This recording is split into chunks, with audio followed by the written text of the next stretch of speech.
राज्य में भी दौड़ेगी बुलेट ट्रेन। रेल बजट में मुंबई अहमदाबाद के बीच बुलेट ट्रेन का ऐलान। रेल बजट में दिखा मोदी विजन। रेलवे में एफडीआई का भी प्रस्ताव। पीपीपी के जरिए पूरे होंगे बड़े प्रोजेक्ट।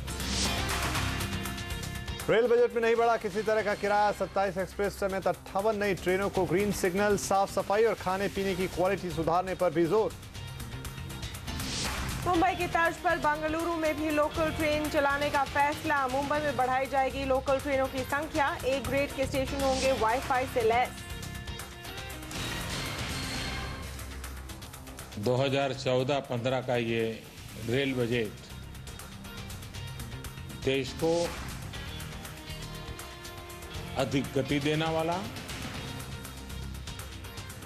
रेलवे को अधिक आधुनिक बनाने वाला, नागरिकों को अधिक सुरक्षा और सेवा देने वाला सिद्ध होगा। नरेंद्र मोदी ने रेल बजट को बताया क्रांतिकारी। कहा रेल बजट साबित होगा देश को गति देने वाला। लेकिन विपक्ष ने किया सवाल, कहां से आएगा पैसा। सारा पीपीपी का एक्सरसाइज हम कर चुके हैं। Where is money. नई चीज किसी तरह नहीं लाए, सिर्फ आलोचना ही की। रेलवे में निजी क्षेत्र को प्रोत्साहन के फैसले से भड़के कांग्रेस के कार्यकर्ता। रेल मंत्री सदानंद गौड़ा के घर के बाहर जोरदार हंगामा। नेम प्लेट भी तोड़ा। रेल बजट में उम्मीद पूरी न होने से बाजार को जोर का झटका। सेंसेक्स 550 पॉइंट टूटा। रेल डिफेंस समेत बजट थीम से जुड़े शेयरों की जोरदार पिटाई। 10 महीने की सबसे बड़ी गिरावट।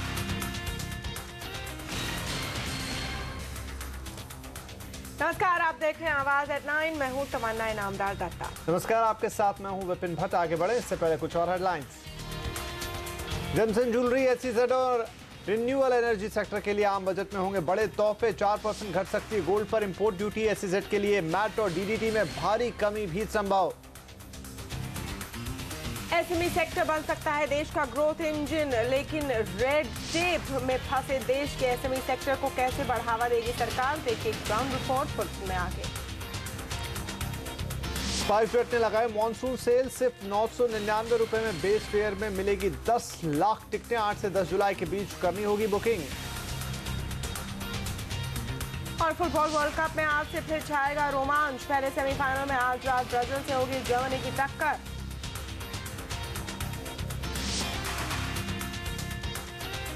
रेल मंत्री सदानंद गौड़ा के पहले रेल बजट में प्रधानमंत्री नरेंद्र मोदी के विजन के ही मुताबिक ऐलान किए गए हैं। सीएनबीसी आवाज की खबर पर मोहर लगाते हुए रेल मंत्री ने जहां अहमदाबाद मुंबई रूट पर बुलेट ट्रेन चलाने का ऐलान किया, वहीं रेलवे को विश्व स्तरीय बनाने के लिए टेक्नोलॉजी और एफडीआई के भरपूर इस्तेमाल की इच्छा भी जाहिर कर दी। भारतीय रेल नेटवर्क को विश्व स्तरीय बनाने का प्रधानमंत्री नरेंद्र मोदी का विजन आज के रेल बजट में साफ दिखा।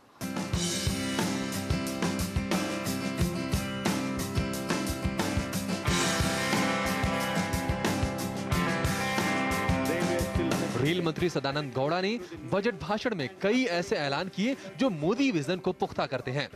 इनमें पहला ऐलान है देश में बुलेट ट्रेन चलाने का। रेल मंत्री ने बताया कि मुंबई अहमदाबाद रूट पर बुलेट ट्रेन चलाई जाएगी। यही नहीं, हाई स्पीड ट्रेनों का एक डायमंड चतुर्भुज भी बनाने का ऐलान हुआ है जो देश के 4 महानगरों को एक दूसरे से जोड़ेगा। इस प्रोजेक्ट पर 9 लाख करोड़ रुपए खर्च होंगे। रेलवे की योजना 9 चुनिंदा सेक्टरों में ट्रेनों की स्पीड को 160 से 200 किलोमीटर तक करने की भी है। I propose bullet trains by starting off with an early identified Mumbai-Ahmedabad sector where a number of studies have been done. Today, under the leadership of Shri Narendra Modi ji, Honorable Prime Minister, we are embarking on an ambitious plan to have a diamond quadrilateral network of high-speed rail connecting major metros, growth centers of the country. A provision of rupees 100 crore has been made in this budget for high-speed project for taking further steps. Modi के vision का एक अहम पहलू रहा है railway के सफर को सुरक्षित बनाने का। खास तौर पर महिला सुरक्षा को ध्यान में रखते हुए ऐलान किया गया है कि सभी लेडीज कोच में महिला आरपीएफ कांस्टेबल रहेंगी और 4000 महिला कांस्टेबल की भर्तियां भी की जाएंगी। In order to strengthen the security of trains, at stations. 17,000 RPF constables have been recruited and shall be shortly available for deployment.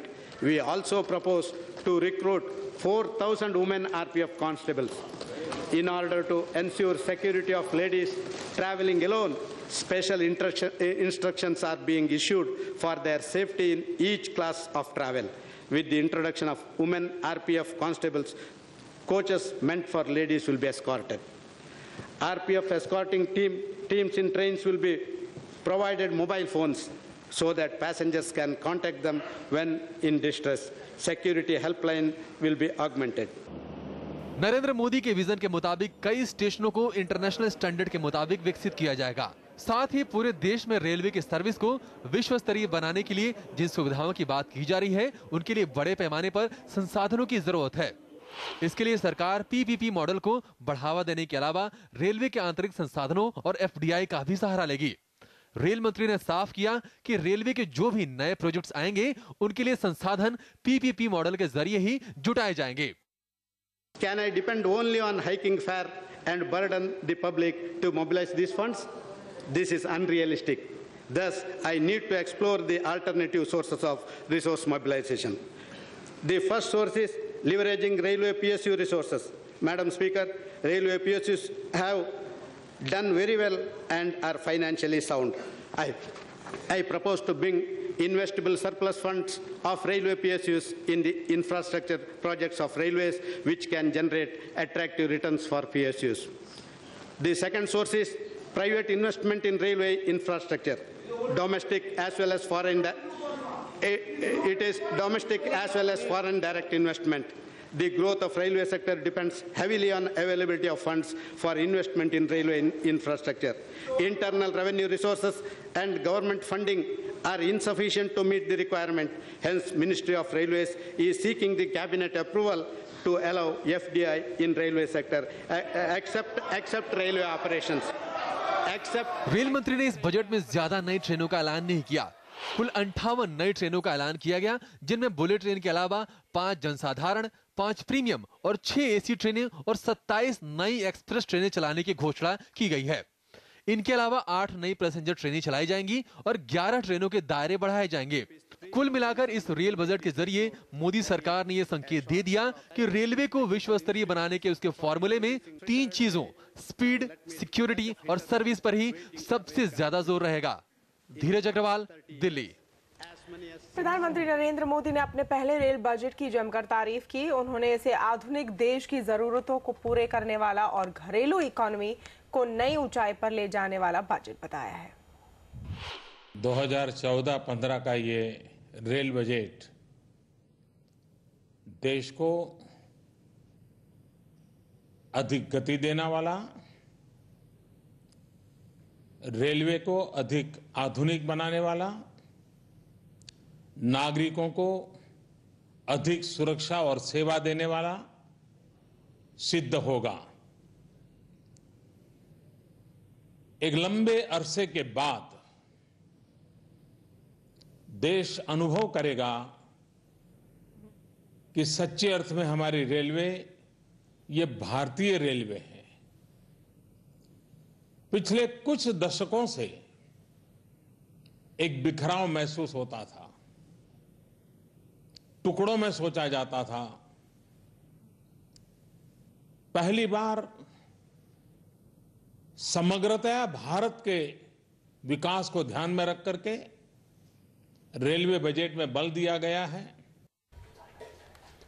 Railway की सूरत बदलने वाली है। अगर रेल मंत्री सदानंद गौड़ा के वादों पर अमल हुआ तो भारतीय रेल में सफर काफी आसान हो जाएगा। साफ सफाई पर जोर बढ़ेगा, ट्रेनों में अच्छा खाना मिलेगा और रेल पहले से ज्यादा हाईटेक होगी। यही नहीं, महिलाएं भी रेलवे में बेझिझक बिना किसी डर के सफर कर पाएंगी। साथ ही रेल की रफ्तार भी अब बढ़ने जा रही है।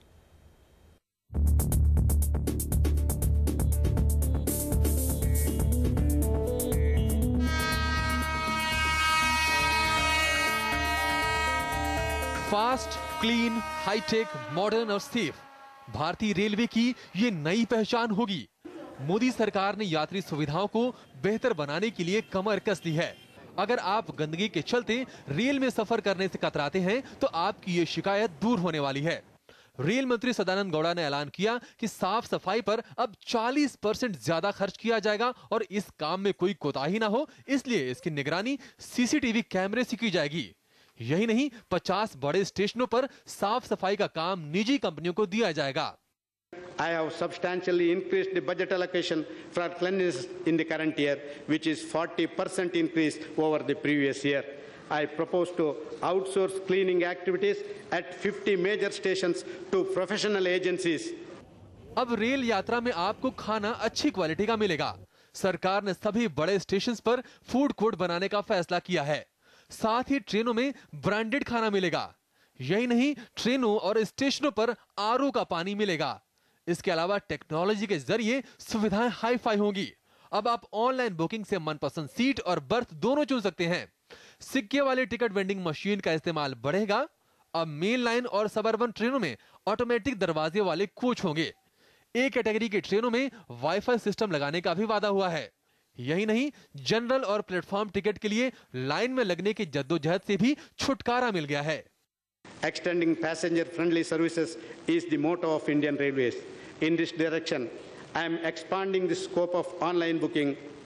People can book a train, people can book a coach, people can book a berth, and people can book a seat in the chair car. सुविधाएं बेहतर करने का ऐलान तो हो गया, लेकिन सरकार ने साफ संदेश भी दिया है कि अब रेल में जरूरत से ज्यादा सस्ते सफर को आप भूल जाइए। रेल मंत्री सदानंद गौड़ा ने कहा कि जरूरत से ज्यादा सस्ती रेल नहीं चलाई जा सकती। तस्वीर तो काफी कलरफुल दिख रही है। देखना होगा रेल की तकदीर कब तक और कितनी बदलती है। Bureau report. रेल मंत्री सदानंद गौड़ा ने मोदी सरकार के पहले रेल बजट में भारतीय रेल की स्थिति सुधारने के लिए निजी निवेश को बढ़ावा देने पर जोर दिया। उन्होंने कहा कि आने वाले समय में रेलवे के ज्यादातर प्रोजेक्ट्स की फंडिंग पीपीपी मॉडल पर ही होगी। रेल किराया और माल भाड़े की कमाई में गिरावट को देखते हुए सरकार रेलवे के कायाकल्प में निजी क्षेत्र की भागीदारी बढ़ाने में जुटी है। रेल मंत्री ने अपने पहले रेल बजट में खुलासा किया है कि हर एक रुपए की कमाई के मुकाबले रेलवे को 94 पैसे खर्च करने पड़ते हैं। इसीलिए जरूरी संसाधन जुटाने के लिए पब्लिक प्राइवेट पार्टनरशिप मॉडल को बढ़ावा दिया जाएगा। Can I depend only on hiking fare and burden the public to mobilize these funds? This is unrealistic. Thus, I need to explore the alternative sources of resource mobilization. माल ढुलाई railway की कमाई का बड़ा जरिया है। रेल बजट में financial year 2015 में माल भाड़े से 1.6 लाख करोड़ रुपए आय की उम्मीद की गई है। साथ ही माल ढुलाई में 4.9% बढ़ोतरी की उम्मीद है। माल की आवाजाही और स्टोरेज को बेहतर बनाने के लिए रेल मंत्री कई कदम उठा रहे हैं। हजीरा, रेवास, दीघी और जयगढ़ पोर्ट को रेल से जोड़ा जाएगा ताकि माल की आवाजाही में आसानी होगी। सब्जियों, फलों के लिए 10 स्टेशनों पर स्पेशल स्टोरेज सिस्टम तैयार किया जाएगा। दूध की ढुलाई के लिए नए तरह के डिब्बों को बनाने की बात कही गई है। साथ ही मॉडर्न लॉजिस्टिक पार्क्स और वेयर हाउस बनाए जाएंगे। Railways will facilitate connectivity to the new and upcoming ports through private participation. So far, in principle, approval has been granted. मौजूदा वित्त वर्ष में रेलवे का कुल खर्च 1.49 लाख करोड़ रुपए होने की उम्मीद है। साथ ही चल रहे प्रोजेक्ट्स को पूरा करने के लिए रेलवे को अगले 10 साल तक 50,000 करोड़ रुपए की जरूरत होगी। जाहिर है, रेलवे की वर्तमान आर्थिक स्थिति को देखते हुए मोदी सरकार के लिए इतने पैसे जुटाने की चुनौती काफी बड़ी है। इसलिए इस बजट में रेल मंत्री का जोर पीपीपी मॉडल पर और एफडीआई के जरिए भारतीय रेल की रफ्तार बढ़ाने पर दिखा। सज्जा सिन्हा, दिल्ली। रेल बजट आने के बाद बजट में किए गए ऐलानों पर रेल राज्य मंत्री मनोज सिन्हा से खास बातचीत की हमारी संवाददाता दीपाली नंदा ने। इस खास चर्चा में रेल राज्य मंत्री ने न सिर्फ रेलवे में उम्मीद से ज्यादा निवेश आने की बात कही, बल्कि जल्द से जल्द एफडीआई पर फैसला होने का भरोसा भी जताया। अगर हम रेलवे में निवेश की बात करें, जो लंबे समय से दरकार थी, उसका कोई ना कोई कॉन्क्रीट मैप जो हर किसी को उम्मीद थी वो नहीं दिखाई दिया। नहीं, जो उम्मीद थी उससे ज्यादा निवेश आने वाला है और निवेशकों को भरोसा पहली बार हुआ है कि सरकार में के रहते हुए यदि हम निवेश करेंगे तो हम सुरक्षित हैं और इसलिए निवेशकों की कमी मुझे लगता है आड़े हाथ नहीं आने वाली है। अगर एफडीआई की बात करें, लंबे समय से इसकी जरूरत महसूस की जा रही थी, लेकिन रेल बजट में साफ कह दिया गया कि कैबिनेट से मंजूरी लेनी जरूरी होगी। एफडीआई पर क्यों नहीं सटीक फैसला ले पा रही है रेलवे? नहीं, सटीक फैसला रेलवे ले सकती है, लेकिन रेलवे अपनी सीमा में ही ले सकती है और कॉमर्स मिनिस्ट्री को ऑलरेडी प्रस्ताव दिया हुआ है रेलवे ने और मुझे लगता है कि उस दिशा में कॉमर्स मिनिस्ट्री सक्रिय है, काम कर रही है। डायमंड क्वाड्रेटल के लिए कहा जाए 60,000 करोड़ रुपए का एक्सपेंडिचर आएगा, लेकिन बजट में जो ऐलान किया गया वो महज 100 करोड़ रुपए। इस बात को मुझे लगता है कि देश के लोग समझ रहे हैं कि बुलेट ट्रेन चलाना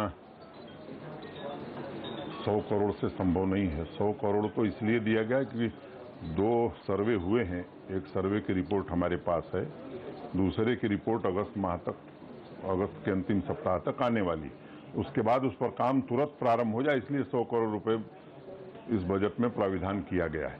लेकिन बुलेट ट्रेन केवल वो सपना नहीं है, वो हकीकत में निश्चित रूप से बदलेगा। इस दिशा में सरकार काम कर रही है।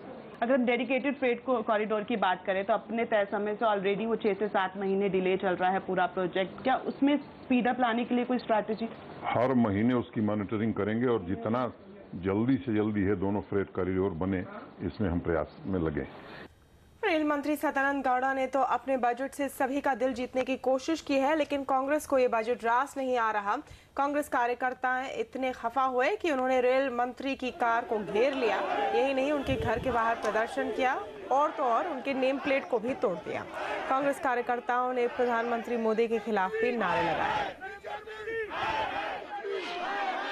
14.5% किराया पहले ही बढ़ा दिया गया, 6.5% रेलवे फ्रेट बढ़ा दिया गया, और उसके बाद आज रेलवे को निजी कंपनियों के हाथों बेचने का जो षड्यंत्र ये सरकार कर रही है, सरमाएदारों को और कैपिटलिस्ट को, कॉर्पोरेट सेक्टर को फायदा पहुंचाने का जो षड्यंत्र।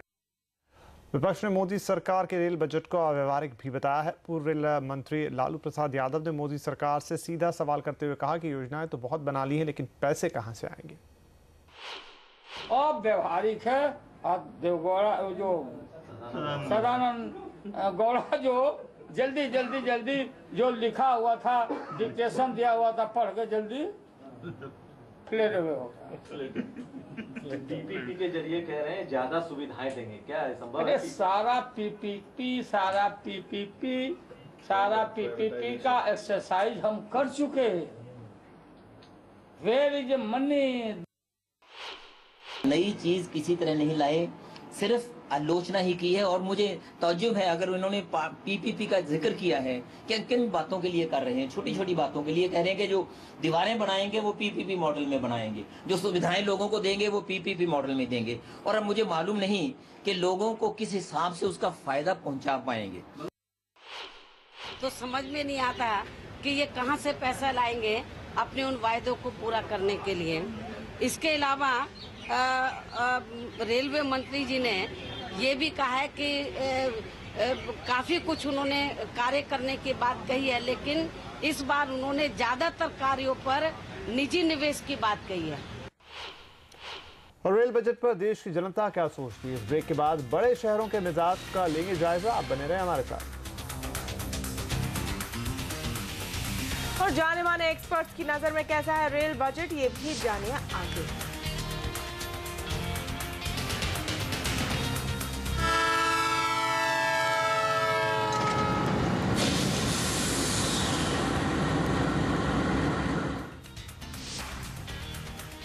विपक्ष भले ही रेल बजट में कमियां निकालने का मौका नहीं छोड़ रहे हो, लेकिन जानकार मान रहे हैं कि रेल बजट हकीकत में काफी खराब है।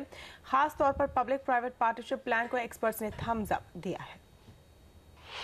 रेलवे ऑर्गेनाइजेशन में तो कैपेबिलिटी है, लेकिन स्क्रूटिनी और lack of clarity, ambiguous policy के कारण कई सारी समस्याएं निर्माण हुई है पिछले एक दशक में।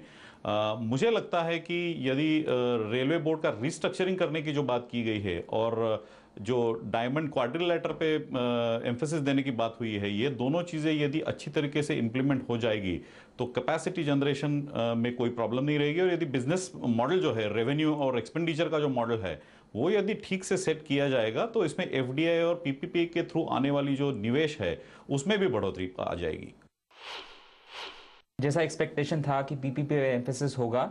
इनफैक्ट रेलवे मिनिस्टर ने बहुत क्लियरली कहा कि आगे जो भी प्रोजेक्ट्स होंगे वो पीपीपी पे ही होंगे, तो ये तो एक्सपेक्टेड था। और दूसरा जो एक मेजर अनाउंसमेंट था कि हाई स्पीड रेलवे का एक क्वाड्रिलैटरल बनाया जाएगा और एक क्लियर एलोकेशन ऑफ फंड्स है मुंबई और Ahmedabad high speed railway corridor के लिए।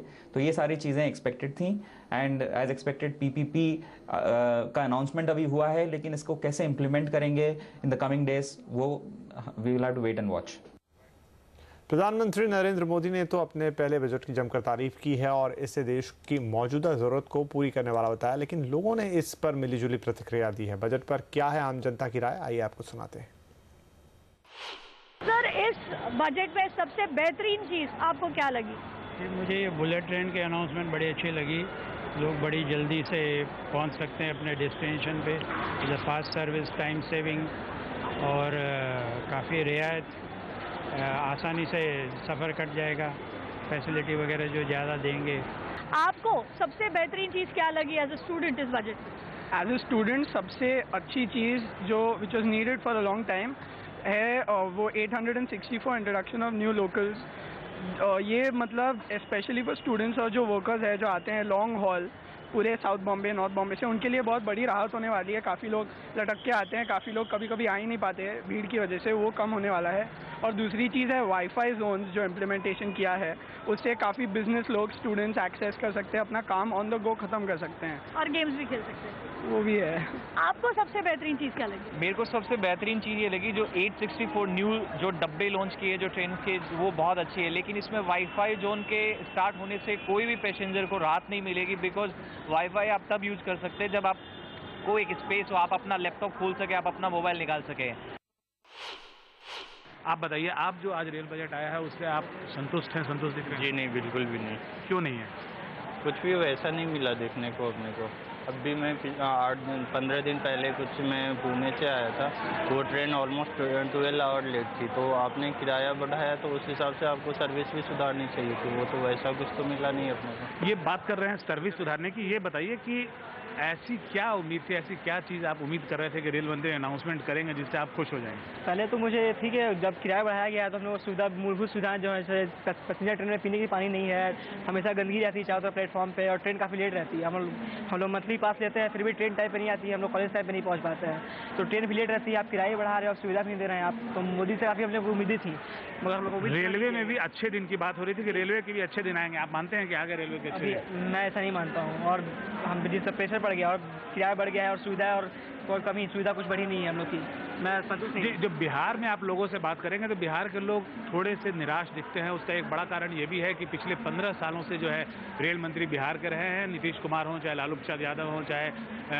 रामविलास पासवान हो, और बिहार को एक तरह से प्रेफरेंशियल ट्रीटमेंट मिलता रहा है। लेकिन अब वो बात नहीं है। ममता बनर्जी के समय में बंगाल को वो दर्जा मिला हुआ था और अब वो दर्जा बिल्कुल नहीं है। तो लोगों को एक आदत हो गई थी कि रेल बजट में जो भी वायदे होंगे, जो भी बड़े बड़े स्कीम्स आएंगे, जो नई ट्रेनें आएंगी, उसका एक बड़ा चंक जो है वो बिहार को मिलेगा। लेकिन अब वो होता हुआ नहीं दिख रहा है। और आज जो अनाउंसमेंट हुआ, जो लोगों की जो उम्मीद थी, उससे लोग थोड़े निराश दिख रहे हैं। और रेल बजट के बाद पटरी से उतरी शेयर बाजार। तो शेयर बाजार का पूरा अपडेट देखिए इस ब्रेक के बाद।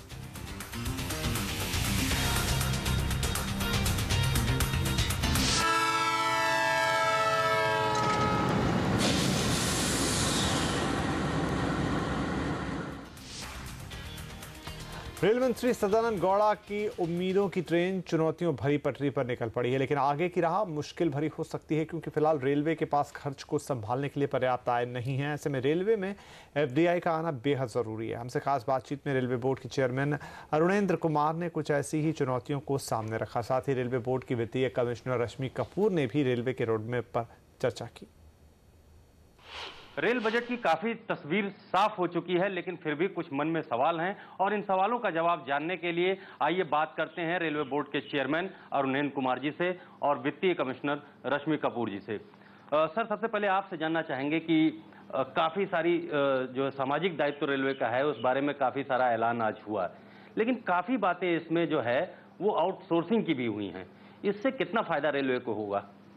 ये पहले चीज समझ लेनी चाहिए कि आउटसोर्सिंग की आवश्यकता क्यों पड़ती है और जिस नज़रिए से आउटसोर्सिंग की गई है वो तरीका क्यों अपनाया गया है। हम खर्च करने में इस समय हर चीज़ पे सक्षम नहीं है क्योंकि अपेक्षाएं यात्रियों की अधिक है।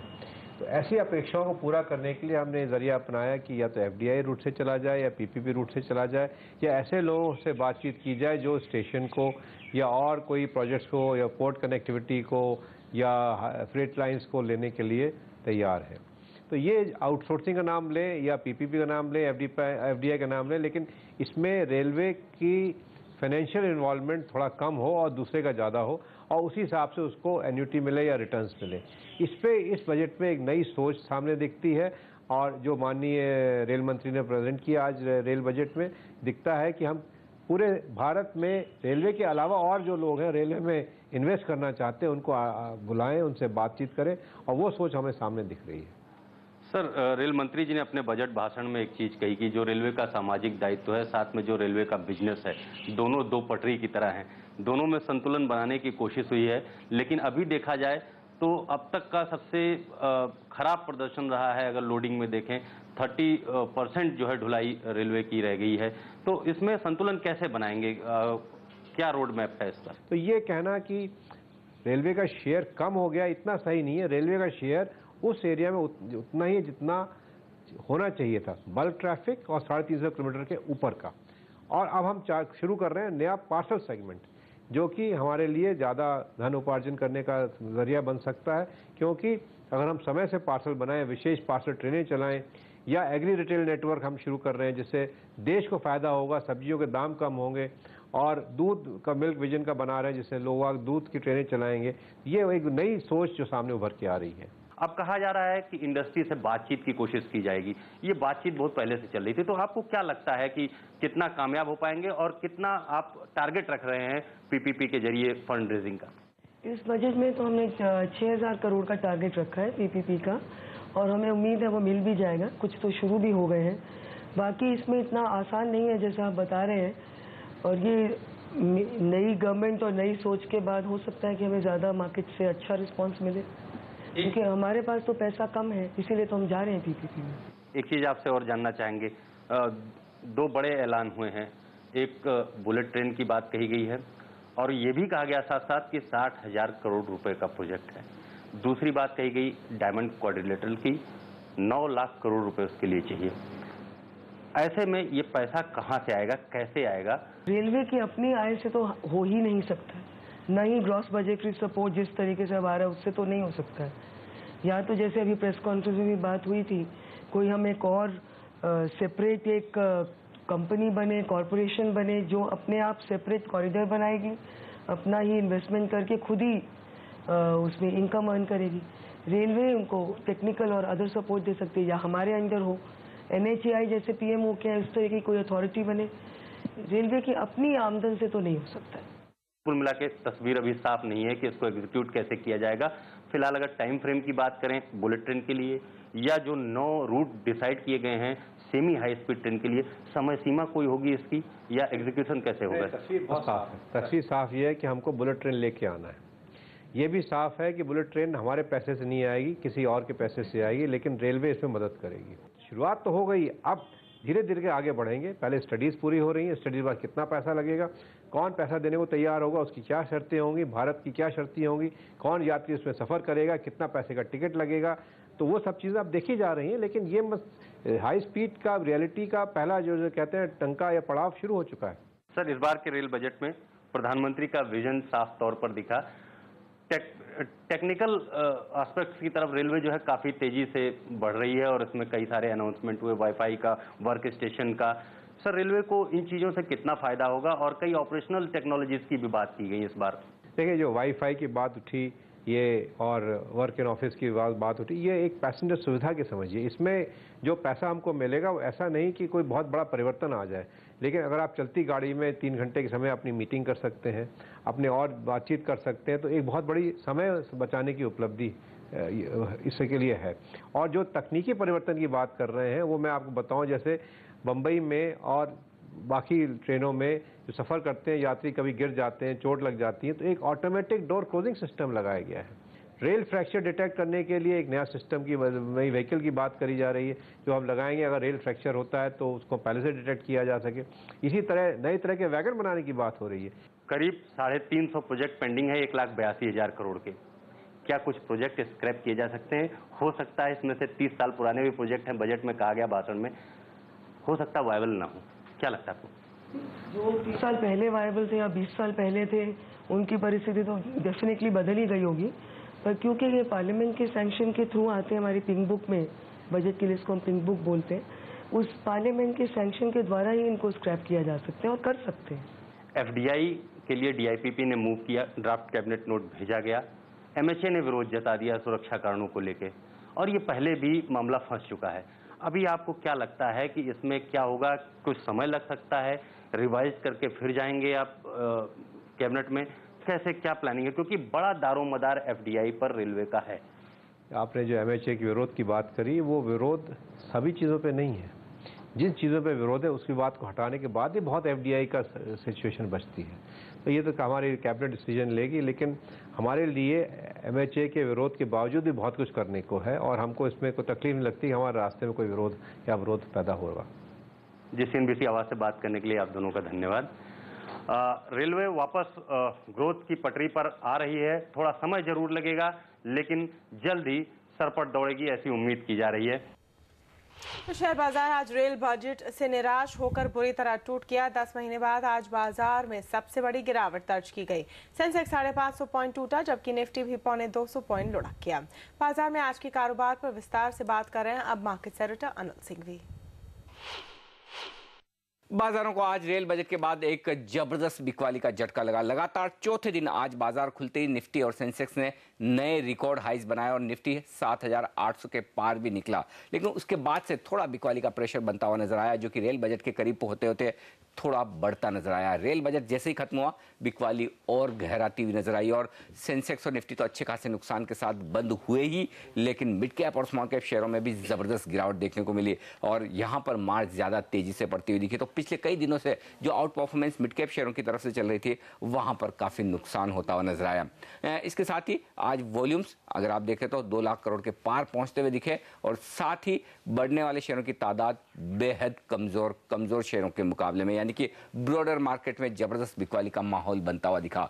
ऑयल एंड गैस शेयरों ने आज लीड किया इस कमजोरी को। लगातार तीसरा दिन था जहां यहां पर मार पड़ती हुई दिखी। ONGC, रिलायंस और BPHP जैसी कंपनियों से काफी दबाव बनता हुआ दिखा। इनके अलावा सरकारी कंपनियां खासतौर से पावर स्पेस की, यहां पर भी काफी तेज गिरावट होती हुई दिखी, जिसे NTPC, पावर ग्रिड और टाटा पावर जैसी कंपनियों ने लीड किया। लेकिन मिड कैप पावर स्टॉक्स और भी ज्यादा कमजोर थे।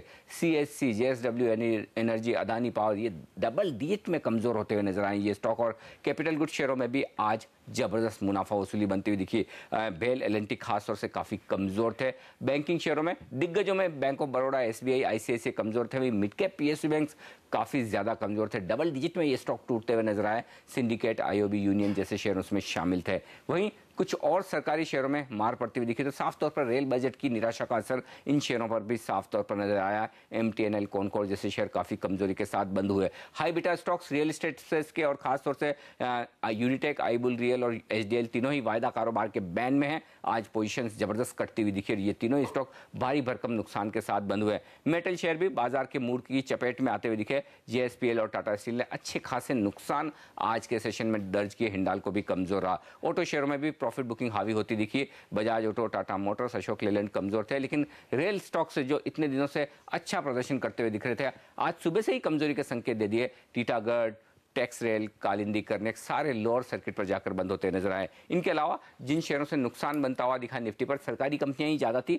कोल इंडिया और NMDC जैसे स्टॉक काफी तेजी से गिरे और IDFC में भी अच्छी खासी गिरावट कल के बड़े उछाल के साथ दिखी। तो साफ तौर पर एक बड़ा करेक्शन आ जाता हुआ दिखा। इंट्राडे के दौरान 7,600 के लेवल को भी निफ्टी ने तोड़ा और पूरे दिन भर में अगर देखें तो 200 पॉइंट से ज्यादा का उतार चढ़ाव निफ्टी में आज देखने को मिला। तो ये हुआ मार्केट का हाल और परसों वित्त मंत्री अरुण जेटली पेश करेंगे आम बजट। ऐसे में सेक्टर की क्या है बजट से उम्मीदें, देखिए हमारी ग्राउंड रिपोर्ट इस ब्रेक के बाद।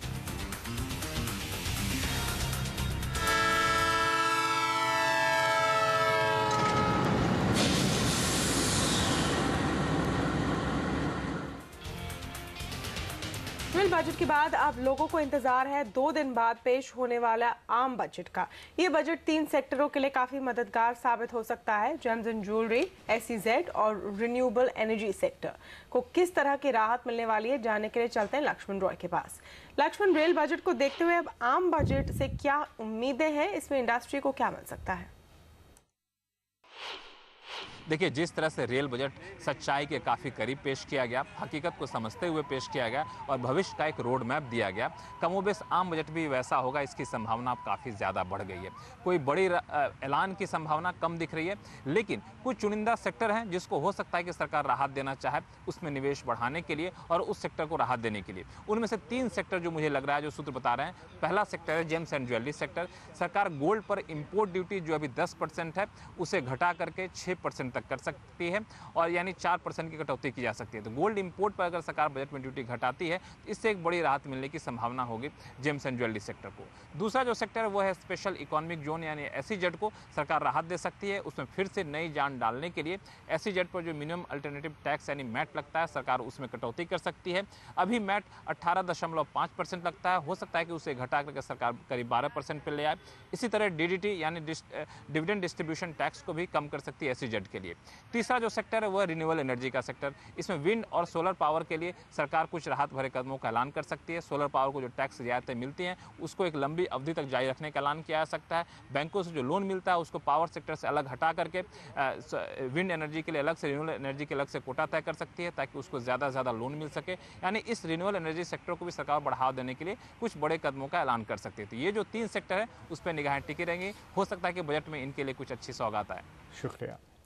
रेल बजट का ऐलान तो हो गया, लेकिन आम बजट पर सबकी नजरें टिकी हैं। ऐसे में मोदी बजट से पहले CNBC आवाज पेश कर रहा है खास सीरीज, जिसमें हम लोगों की असल समस्याएं और मुद्दे समझने की कोशिश कर रहे हैं। आज हम अपनी ग्राउंड रिपोर्ट में ये जानने की कोशिश कर रहे हैं कि देश के SME सेक्टर को बजट से क्या चाहिए।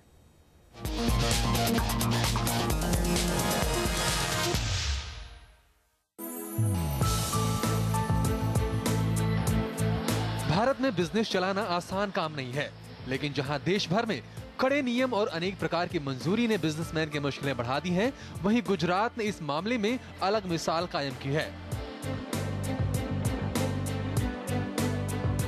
गुजरात मॉडल को समझने के लिए हम पहुंचे हैं अहमदाबाद के फार्मा कारोबारी अश्विन शाह की फैक्ट्री में। पिछले साल ही उत्तराखंड के रुड़की से अपनी फार्मा यूनिट बेचकर ये वापस लौटे हैं। हमको वहाँ एक्साइज का बेनिफिट मिल रहा था, मेन था जो वो 50% जैसा लग रहा था वो MRP वैल्यू पे, मगर वहाँ हमको बिजली भी 2 रुपये यूनिट मिल रही थी। वहाँ जाने के बाद हमको लगा कि बिजली तो आ ही नहीं रही थी और जो हमको इसके लिए जनरेटर पे यूनिट चलाना पड़ता था और जो कम से कम 14 रुपये पर यूनिट पड़ता था, जो इधर गुजरात में 5 से 6 रुपये यूनिट पड़ता था। अश्विन जैसे करीब 250 उद्यमियों ने उत्तराखंड और हिमाचल प्रदेश में अपने कारोबार की यूनिट लगाई थी। 2003 में केंद्र सरकार ने उत्तराखंड और हिमाचल प्रदेश जैसे पहाड़ी राज्यों को एक्साइज फ्री राज्य घोषित किया था और यहां आने वाले उद्योगों को सस्ती बिजली देने का वादा किया था। जब गुजरात में बिजली 6 रुपए प्रति यूनिट थी, उस वक्त उत्तराखंड में उद्योगों को 2 रुपए प्रति यूनिट बिजली मुहैया कराई जाती थी। लेकिन रियायत के बावजूद गुजरात से गए करीब 150 छोटे मझोले उद्योग उत्तराखंड में अपना कारोबार बंद करके गुजरात वापस लौट गए हैं। गुजरात ने जो काम किया है, क्या वो पूरे देश में मुमकिन है? मेरे हिसाब से एक गवर्नमेंट के ऑफिस में पहुंच जाए, डेवलपमेंट ऑफिस में, वो बोले देखो मेरे को कारोबार लगाना है, वो सब चीज वहीं उसको मिले। और वी डोंट वांट कि वो सिंगल विंडो कुरियर ऑफिस हो। सिंगल विंडो कुरियर ऑफिस ही होती है कि तुम जाओ, आप एप्लीकेशन लेके जाओ, वो बाकी डिपार्टमेंट को फॉरवर्ड कर देगा। फॉरवर्डिंग ऑफिस नहीं चाहिए। सीसी के पास अथॉरिटी हो कि सब चीज क्लियर करे। और government should become in my mind एक जिसकी ऐसी पॉलिसी जो आप बता रहे हो कि इन्वेस्टर फ्रेंडली अप्रोच, जिससे government becomes a partner in development of SME। Gujarat के जिस विकास मॉडल को नरेंद्र मोदी ने देश भर में बेचा है, उसको लेके यहाँ के SMEs काफी खुश है। यानी बिजली, पानी, सड़क की कोई समस्या गुजरात में नहीं है। लेकिन सभी SME ये चाहते हैं कि जल्दी से जल्दी GST का अमल हो ताकि सभी राज्यों में एक समान टैक्स कोड लागू हो जाए।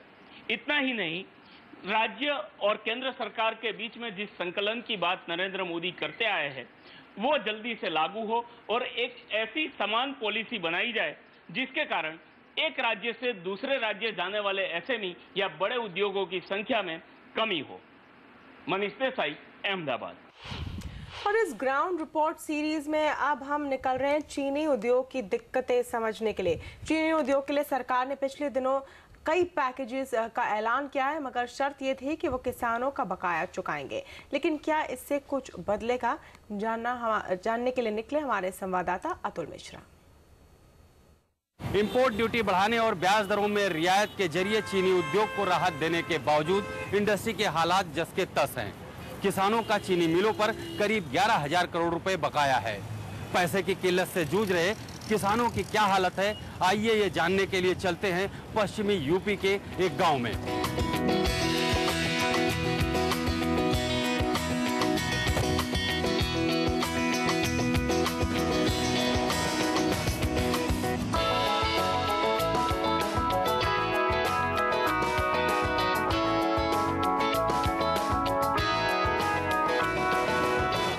ठाकुर सीमा पर बसे गांव बधौली के कृष्ण कुमार त्यागी इलाके के संपन्न किसान माने जाते हैं। कृष्ण कुमार अपनी 12 एकड़ की खेती में 80% गन्ने की फसल उगाते हैं, लेकिन इस बार उन्होंने गन्ने की खेती से तौबा कर ली है। कृष्ण कुमार का कहना है कि उनके 4 लाख रुपए चीनी मिलों के पास फंसे हैं। इस सीजन में 5 दिसंबर को चीनी मिल शुरू हुई थी, लेकिन अब तक केवल 15 दिसंबर तक मिल को भेजे गए गन्ने का ही भुगतान मिला है और ये रकम भी सोसाइटी से लिए गए बीज और खाद की उधारी चुकाने में चली गई। हालत ये है कि बेटी की शादी और कर्ज चुकाने के लिए उन्हें खेत बेचना पड़ा। मेरे पास करीब 12 एकड़ जमीन है और उसमें 80% गन्ना ही। उसके बाद भी जब टोटल गन्ने में ही लगी सब कुछ अपना, मतलब और कुछ आमदनी है ही ना, और वो देते नहीं पेमेंट टाइम पे, तो किसान अपने काम कैसे करे। पिछले दिनों मुझे अपनी लड़की की शादी करनी पड़ी, 10 बीघे ज़मीन मुझको बेच के, जब मैंने वो काम अपने किए, घर के सब लड़कियों को छूचक हैं, भात हैं, ये सब देने पड़ते हैं, उनके लिए तो पैसा चाहिए, घर का खर्चा तो है ही है जो भी है।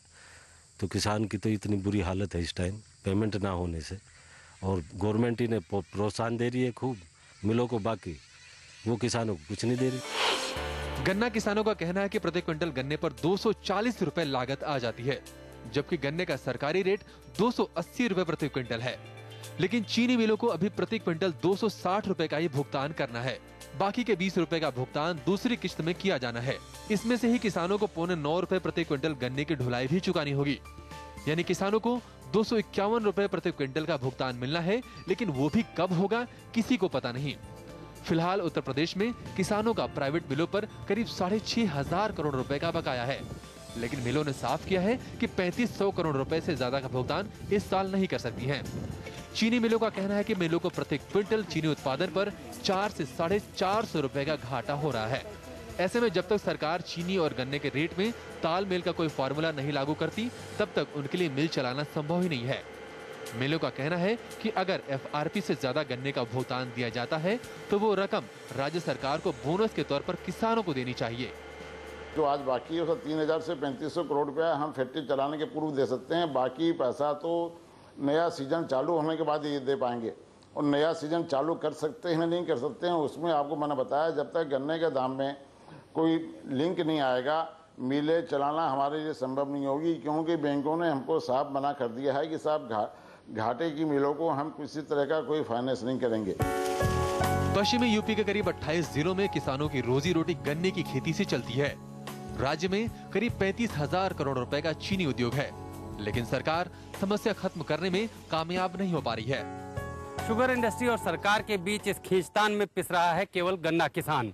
फिलहाल सरकार ने किसानों के बकाया भुगतान की शर्त पर शुगर इंडस्ट्री के लिए राहत पैकेज का ऐलान तो कर दिया है, लेकिन अभी तक चीनी मिलों की तरफ से किसानों के बकाया भुगतान के लिए कोई भी ठोस कदम नहीं उठाया गया है। फिलहाल गन्ना किसानों की मांग है कि चीनी मिलों से तुरंत उनके बकाये का भुगतान कराया जाए। भुगतान 2 किश्तों की बजाय एक बार में पूरा किया जाए। भुगतान में देर के लिए उनकी रकम पर ब्याज मिले। साथ ही बैंकों से कर्ज लेने की प्रक्रिया को आसान बनाया जाए। मिलों की वजह से बैंकों को कर्ज अदायगी में हुई देर पर ब्याज में राहत दी जाए। गन्ने की खाद और बीज पर किसानों को रियायत भी मिले। पश्चिमी यूपी की इस गन्ना बेल्ट में किसान अपनी कुल खेती का 60 से 70% गन्ना उपजाता है, लेकिन मिलों की तरफ से बकाये के भुगतान में देरी और कर्ज के संकट के चलते यहाँ के किसान अब गन्ने की खेती को फायदे का सौदा नहीं मान रहे हैं। यही वजह है कि हर साल के मुकाबले इस बार गन्ने की खेती करीब 20% तक कम हो रही है। अतुल मिश्रा, गांव बधौली, मेरठ।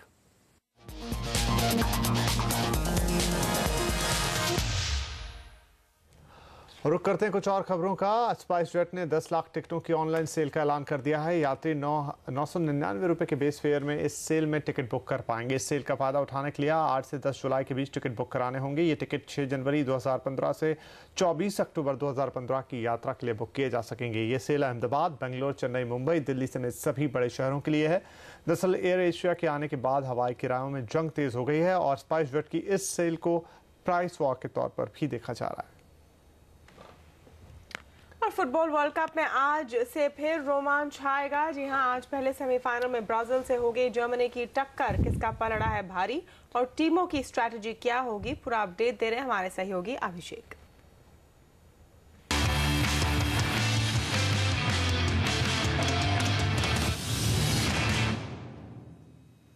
आज से वर्ल्ड कप में फाइनल के लिए जोरदार टक्कर शुरू होगी। पहले सेमीफाइनल में रात 1:30 बजे से 3 बार की चैंपियन जर्मनी के सामने होगी 5 बार की चैंपियन और मेजबान ब्राजील की टीम। इस मैच में दबाव ब्राजील पर होगा क्योंकि पिछले 2 वर्ल्ड कप में टीम क्वार्टर फाइनल में हारकर बाहर हो गई थी। यही नहीं, नेमार और कप्तान थियागो सिल्वा के बाहर हो जाने से ब्राजील की टीम थोड़ी संकट में है। दूसरी ओर जर्मनी मजबूत दिख रही है। मुलर, हमल्स, क्लोज, पोडल्स्की सभी बेहतरीन फॉर्म में दिख रहे हैं। लिहाजा ये मुकाबला काफी जोरदार होने की उम्मीद है। अगर आंकड़ों की बात करें तो ब्राजील का पलड़ा थोड़ा सा भारी है। दोनों टीमों के बीच 21 मैचों में ब्राजील ने 12 जीते हैं, जबकि जर्मनी ने 4 मैच, वहीं 5 मैच ड्रॉ हुए हैं। लिहाजा आज के मुकाबले पर सबकी नजर होगी कि जर्मनी क्या अपना रिकॉर्ड बेहतर करती है या नहीं। भारतीय फुटबॉल टीम के पूर्व कप्तान शब्बीर अली हमारे साथ जुड़ रहे हैं। शब्बीर, स्वागत है आपका CNBC आवाज पर। कैसा मुकाबला होता हुआ देख रहे हैं आज, और टीमें तो दोनों ही मजबूत हैं, लेकिन क्या हम ये कहें कि नेमार के नहीं होने से ब्राजील बैकफुट पर है?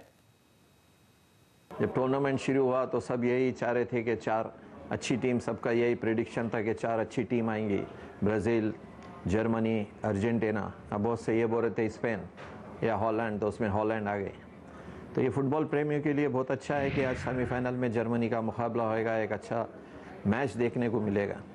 दोनों ही टीम ने बहुत अच्छा प्रदर्शन किया है, लेकिन ब्राज़ील का ये बोलना है ज़रूरी होएगा कि उतना अच्छा नहीं कर सके जैसा पिछले वर्ल्ड कपों में किए थे। नो डाउट सेमीफाइनल में पहुंच गए बहुत दिनों के बाद, मगर उनका बैड लक ये है, या फुटबॉल प्रेमी का बोलिए या सबका बोलिए बैड लक, कि नेमार इस टूर्नामेंट में नहीं खेल सकते।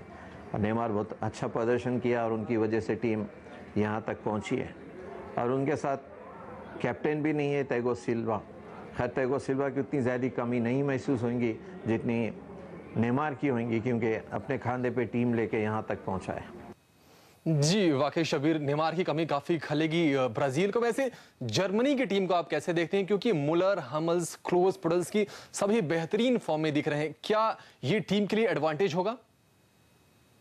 जर्मनी बहुत अच्छी टीम है, अच्छा खेल रही है, और ख़ास बात या एडवांटेज जर्मनी का ये है कि उनके पास बहुत से ऑप्शंस है। जैसा कोई अगर प्लेयर को चोट आ गई या कोई अच्छा नहीं खेला, हर पोजीशन में अच्छे हैं। डिफेंस में थोड़ा चेंज किए लास्ट मैच में, मेट्सागर की जगह बोटिंग बीच में आ गए, हुमल्स बैक किए, फिर और प्रदर्शन अच्छा करने लगी, और अब एक कंप्लीट जर्मन टीम देखे जा सक रही है।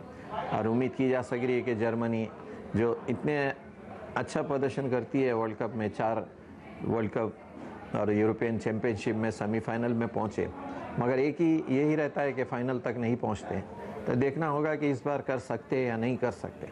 जी शबीर, ब्राजील के पास नेमार तो नहीं है, लेकिन उम्मीदों का दबाव फिर भी होगा टीम पर, क्योंकि टीम पिछले 2 वर्ल्ड कप में क्वार्टर फाइनल से ही बाहर हो गई थी और इस बार होस्ट है। नेमार की कमी पूरी करने के लिए ब्राजील की स्ट्रेटजी क्या होनी चाहिए? अब नेमार की कमी तो जरूर महसूस होगी। अब दूसरे प्लेयर को चाहिए कि वो यूटिलाइज करे, वो कमी पूरी करे। जैसा ऑस्कार, अब तक उनका प्रदर्शन अच्छा नहीं हुआ, हल बोलिए या बर्नार्ड बोलिए। और एक चीज़ ब्राज़ील के लिए अच्छी है कि गुस्सा वापस आए, मिडफील्ड थोड़ी स्ट्रॉन्ग होंगी। अगर ब्राज़ील मिडफील्ड में स्टार्टिंग में कंट्रोल करता है, जर्मनी को खेलने नहीं दिया, तो ब्राज़ील के लिए अच्छा होएगा। और जर्मनी भी अगर स्टार्टिंग में जैसा फ्रांस के अगेंस्ट अच्छा कंट्रोल ले लिए थे, मिडफील्ड में पोजीशन रख रहे थे और अटैक भी कर रहे थे, अगर वैसा शुरुआत किया तो जर्मनी के लिए भी मुश्किल हो जाएंगी। शुक्रिया शबीर इस पूरे एनालिसिस के लिए। तो जर्मनी के लिए थोड़ी मुश्किलें हो सकती हैं अगर ब्राजील की टीम अच्छी स्ट्रेटजी के साथ खेलेगी, लेकिन जाहिर तौर पर नेमार और थियागो सिल्वा की ब्राजीली टीम में नहीं होने से पलड़ा तो जर्मनी का यहां पर भारी दिख रहा है।